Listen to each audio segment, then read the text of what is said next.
मेरी इज्जत गई, फलाने की इज्जत गई। तो साध रिजवी नाल साडे जनाबे वाला जिन्ने मर्जी दूरियां होण, पर मैं उत्थे इस मौके ते कहांगा ओदियां भैणां ते ओदियां मावां, ओदियां बेटियां साडियां भैणां साडियां मावां ने। ओ मौलवीओ जे तुसी अज तफरीक ना छड्डी ते तेरी मां तक भी ये पुलिस रेंजर पहुंचेगी।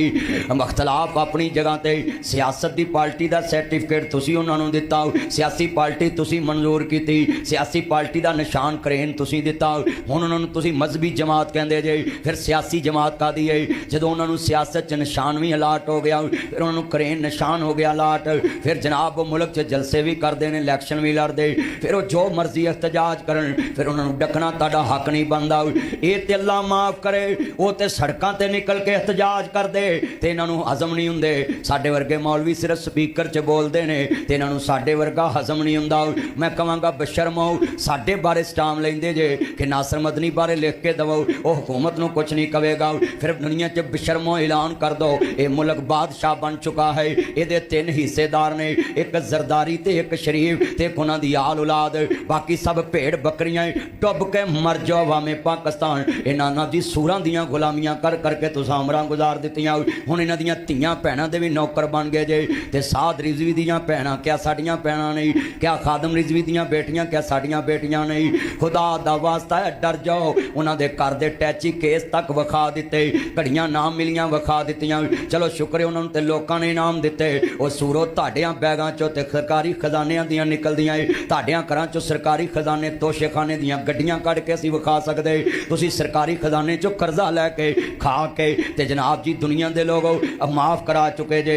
मैं पैगाम दवांगा अज इन्हां यतीम खाने चौक दे नाल मौलवी खादम रिजवी साहब दे भी घर विच छापा मार के उहदियां बेटियां नूं जलील करन दी नहीं कोशिश कीती, उम्मत दियां बेटियां नूं जलील करन दी। या अल्लाह मेरी दुआ है ये शरीफ खानदान दियां घरां दे विच भी इंज छापे मरवाई ते जरदारी खानदान दे घरां च भी इंज छापे मरवाई, फिर पता लगेगा धीआं भैणां किवें सांझियां होंदियां। जदों इन्हां ते छापे पैंदे ते आंदे साडियां इज्जतां ते हमले हो गए। क्या मौलवियां दियां बेटियां औरतां नहीं? क्या ना भी किसी होर सियासी पार्टी दियां बीवियां जनाबे वाला औरतां नहीं? क्या होर सियासी पार्टी दियां औरतां नहीं? खुदा तो डरो, जुल्म जब बढ़ता है तो मिट जाता है। तुम्हारा इक़्तिदार हमेशा नहीं, ताड़ी मर्जी दे अफसर भी मुक जाने ने, ताड़ी मर्जी दे जनाबे वाला तानू नबे वाला बनाने वाले भी मुक जाने। सदा बादशाही अल्लाह दे दरबार दी है। अपने मुखालफां नूं कुचलन वाले हो, एक दिन तुसीं भी डयाला जेल च चित्र खादे ने, कोल लखपत जेल च तुसीं भी चित्र खादे ने। सदा तुहाडे कोल भी बादशाहियां नहीं, उन्ना ही जुल्म करो जिन्ना बर्दाश्त कर सको।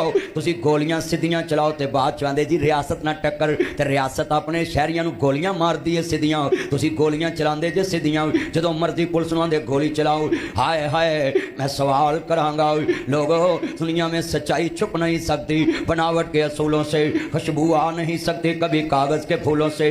जिस दौर में लुट जाए फकीर की कमाई, उस दौर के सुल्तान से कोई भूल हुई है। अगर वो रियासत मुखालफ कोई काम करे फिर उनको सियासत का सर्टिफिकेट क्यों दिया है? मगर अगर वो एक फ़लस्तीन के हक में रैली लेकर जा रहे हैं, इनको दर्द क्या है, पीड़ क्या है? सिर्फ दर्द कि इनके आका नाराज ना हो जाए जिनसे ये सर्टिफिकेट लेके आए कि हाँ हमारी हुकूमत चलती रहेगी।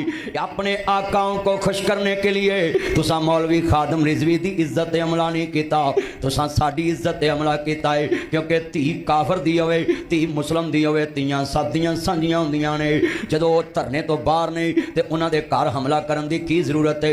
बेटियां दे टैची केस ते दराज फोलन दी की जरूरत है?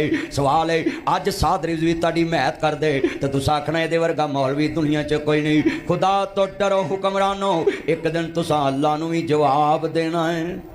उच्ची बोलो, अल्लाह नूं भी जवाब देना है कि नहीं देना? ते अपने मुल्क दे शहरी मार के तो फिर कहना जी सुलह करो, मजाकरात करो। फिर कादे मजाकरात ने?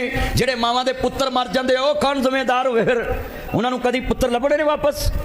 आए दिन सड़कां ब्लाक सानू जलील किया है। मैं कल पुलिस नूं वेख्या, पुलिस लोकां नूं खुद जलील करदी है।